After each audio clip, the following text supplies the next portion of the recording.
bravura le puso cerco a la muerte. Una audición al servicio de las luchas populares, por el camino del enfrentamiento contra toda política antipopular y conciliadora, por la unidad para luchar por la revolución y el socialismo. Buenas oyentes de Voces de Lucha. Este es el último programa antes de la primera ronda de las elecciones, a realizarse el próximo domingo. Y bueno, como ya hemos venido marcando nuestro posicionamiento, en primer lugar, el hecho de señalar que esta nueva instancia de la democracia burguesa en realidad constituye, como siempre lo hemos marcado, el velo que cubre la dominación de la burguesía, la dictadura de clase de la burguesía, el hecho de que absolutamente todas las decisiones importantes que tienen que ver con la economía, con la situación social, con la política en general de nuestro país, no se resuelve en la votación que se realiza abierta a toda la ciudadanía, sino que se va a resolver en manos de ese pequeño puñado de grandes capitalistas locales y asociados a los grandes grupos multinacionales, que son los que controlan realmente todos los aspectos de la vida de nuestro país. Sea cual sea el gobernante que sea electo, sea cual sea para el Ejecutivo, sea cual sea la composición que va a tener el Parlamento, las políticas que de ahí van a salir, como siempre han sido, van a seguir beneficiando al gran capital. Se va a seguir manteniendo, sea quien sea el próximo presidente, sea quien tenga la mayoría parlamentaria, se va a seguir manteniendo todo tipo de beneficios para el gran capital, se va a seguir manteniendo una política de superexplotación de nuestra clase trabajadora, ya sea que el presidente sea Orsi o Delgado, las multinacionales van a seguir de fiesta. Acá las multinacionales que sobre todo se dedican a saquear los recursos del país, en particular el suelo, las multinacionales ojeras, pasteras, el gran sector ganadero, es el sector que, sea cual sea el gobierno de turno, siempre está de fiesta. No pagan impuestos, reciben subsidios, tienen todo el aparato estatal a su servicio. Como contrapartida para los trabajadores, lo que espera es, en primer lugar, el mantenimiento de salarios que apenas permiten la subsistencia en la gran mayoría de los casos, el mantenimiento de salarios que no permiten cubrir las necesidades más elementales de una familia trabajadora, que generalmente deben recurrir al endeudamiento, uno de los grandes temas que aquejan al pueblo trabajador de nuestro país. Sobre la clase trabajadora seguirá recayendo el sostén del propio Estado, que sirve para defender los intereses de la burguesía. La estructura impositiva del Estado va a seguir basándose en los impuestos al salario y al consumo para subsidiar a los grandes capitalistas. Nada de eso va a cambiar, ya sea que sea Orsi quien se siente en torre ejecutiva o sea Delgado. Nada de eso va a cambiar, ya sea que la mayoría parlamentaria la tenga el Frente Amplio o la tenga la coalición actualmente en el gobierno. No es una cuestión de futurología, es lo que ha pasado y es lo que dicen que van a hacer. Todos los gobiernos anteriores han actuado de esa manera, ni hablar de lo que han sido los gobiernos blancos y colorados históricamente, y el gobierno actual, un gobierno que debutó con la crisis de la pandemia y que como primera medida se dirigió a rebajar salarios tanto del sector privado como del sector público, con la complicidad total de la burocracia sindical frente amplista. Esa rebaja salarial que generó este gobierno generalizada tuvo como contrapartida el sostén al gran capital y la apertura de grandes negocios para el gran capital. No hay nada nuevo en lo que hizo este gobierno, es lo que han hecho todos. Este gobierno que lleva adelante una reforma jubilatoria que profundiza aún más la carga impositiva sobre los trabajadores y recorta las jubilaciones. Este gobierno profundizó toda la política represiva que ya se venía dando con la LUC, profundizó las políticas de la reforma educativa, profundizó el gran negociado que es el sistema integrado de salud para el sector del gran empresariado médico. Pero todo lo que hizo este gobierno lo hizo apoyándose en los 3 periodos anteriores de gobierno frente amplistas con mayoría parlamentaria, en lo que hicieron durante 15 años Tabaré Vázquez, Mujica y compañía. Si hablamos de rebajas salariales, los mismos trabajadores que hoy cobran menos de 25.000 pesos, que es más de un tercio de los trabajadores de nuestro país, son los mismos que durante Mujica eran los 10.000 pesistas. Si hablamos de la carga impositiva sobre los trabajadores, la reforma impositiva del Frente Amplio del 2007 fue la que consagra el IRPF, con el impuesto al salario, fue el que mantuvo y extendió el IVA a los productos de consumo popular. Fue la política que fue vaciando totalmente de aportes patronales al BPS y que lleva directamente a esta reforma jubilatoria que hace el actual gobierno. Es decir que en ese aspecto, y como en todos los aspectos centrales, hay una total continuidad entre la política del Frente Amplio y la política de estos gobiernos. Ni hablar de la política represiva. Antes de entregar el gobierno, Tabaré Vázquez le entrega a las Fuerzas Armadas la jurisdicción sobre enorme porción del territorio nacional, 20 kilómetros tierras adentro de todas las fronteras. Antes de entregar el gobierno, con mayoría parlamentaria, el Frente Amplio firma la ley antiterrorista, que es exactamente para perseguir luchadores sociales. Los gobiernos del Frente Amplio fueron los que impusieron los decretos antipiquetes, que este gobierno convierte en ley.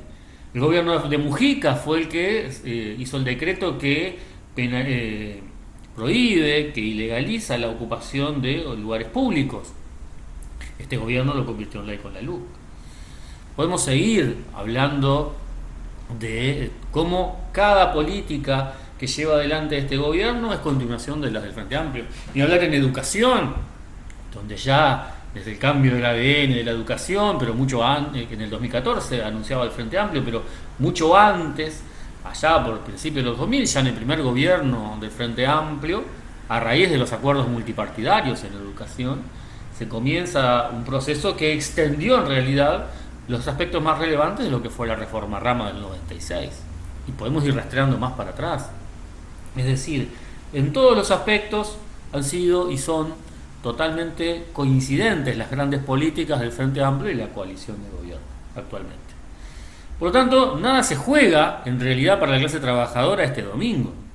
Sea quien sea que tenga la mayoría parlamentaria, los grandes lineamientos de la política se van a mantener. Sea quien acceda al Ejecutivo, lo más probablemente en noviembre, los lineamientos de las políticas más importantes de este país se van a mantener, porque como decíamos, no están a referéndum, no están en discusión, no tiene posibilidades la clase trabajadora en los procesos electorales de tener ni voz ni voto respecto a las decisiones más importantes de la política que se va a llevar adelante.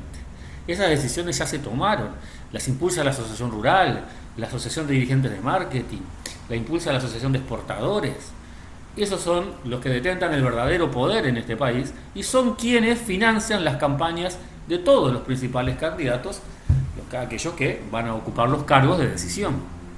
Y por lo tanto, a partir de ahí se va a generar la defensa, obviamente, de sus principales intereses. No necesitamos recurrir a futurología, como decíamos, los antecedentes avalan lo que decimos, pero también las propias declaraciones de los propios candidatos. Yamandu Orsi, el que se plantea como la opción alternativa al actual gobierno, no ha basado básicamente su campaña en aclararle al gran capital que no va a cambiar nada, esencialmente, en las políticas que se vienen llevando adelante. La propia Constanza Moreira, número 2 en la lista del Senado por la 1001, plantea que el futuro candidato, el futuro ministro de Economía, si gana el Frente Amplio, que es Gabriel Odone, es un hombre del gran empresariado. Por lo tanto, no hay ningún aspecto en el cual haya ninguna perspectiva de mejora de nada para la clase trabajadora en estas elecciones. Este domingo no se juega nada a la clase trabajadora. Si se quiere, el partido, la clase trabajadora, ya lo viene perdiendo desde el hecho de que todas sus energías para la lucha, toda la capacidad de oponerse a la política de los sucesivos gobiernos ha sido desviada hacia el domingo, hacia el resultado electoral, con la perspectiva de alguna posible mejora en un posible futuro gobierno frente amplista. Estamos claros que la clase trabajadora en nuestro país no está formada por tontos. No hay ninguna expectativa real de la clase trabajadora de que vaya a haber un gran cambio, una gran mejora en la situación de su vida a partir de los resultados electorales. Esto es lo que explica esa apatía generalizada. Claramente acá, si no hubiera la obligatoriedad de votar, el porcentaje de votación sería muchísimo más bajo. La clase trabajadora realmente no tiene expectativas en un gran cambio, en un cambio serio, real, a partir de los resultados electorales. Pero bueno, es obligatorio y es la única opción que se plantea. Porque justamente, y acá viene otro aspecto importante a subrayar, aquellos sectores que se plantean como alternativa a todo esto, han enfocado su política en nuevamente llevar la bronca popular, el descontento popular hacia el terreno electoral. Y estamos hablando en particular del plebiscito por los artículos de reforma constitucional referidos a la seguridad social. Ya hemos analizado ampliamente en este espacio cómo nosotros no acompañamos esa propuesta, cómo creemos que los sectores del clasismo en el movimiento obrero se han supeditado con esta política a los lineamientos de la burocracia sindical.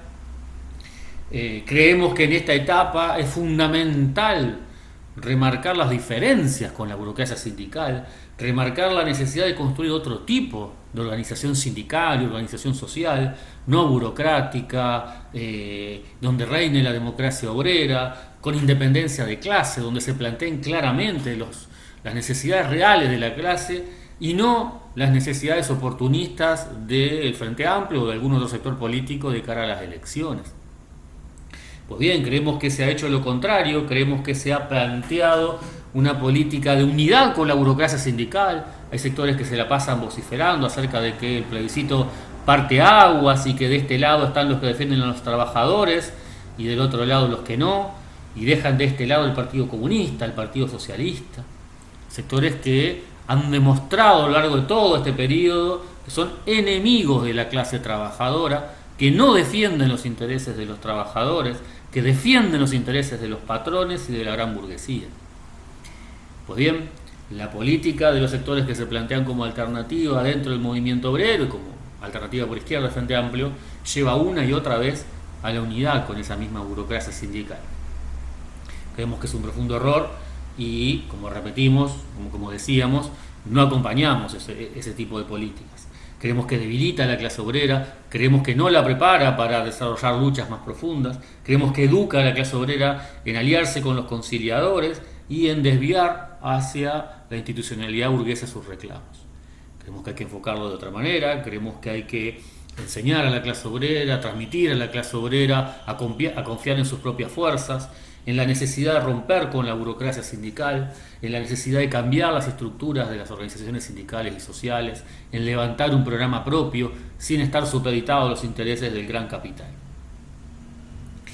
Por supuesto que también rechazamos, obviamente, el plebiscito por los allanamientos nocturnos. Creemos que es darle más armas todavía al aparato represivo del Estado, un aparato represivo que ha crecido descomunalmente de la mano de todos los gobiernos de turno y que ahora, con la situación de inseguridad que reclaman las personas, sobre todo en los barrios más pobres, donde las bandas de narcotráfico, en connivencia con la policía obviamente, con el gobierno de turno, cual sea, se disputan el territorio y donde la vida humana en nuestro país cada vez vale menos. En el marco de esto, en el contexto de esta situación, es común, es normal, ha pasado en muchos otros países que se levantan en la opinión pública los planteos de más mano dura, más represión, y eso permite a los gobiernos aumentar el aparato represivo, que no está hecho obviamente para combatir y terminar con el narcotráfico, por el contrario, sino que está hecho en definitiva para aplastar cualquier tendencia de la lucha social cualquier perspectiva que ponga en cuestionamiento la dominación de la burguesía.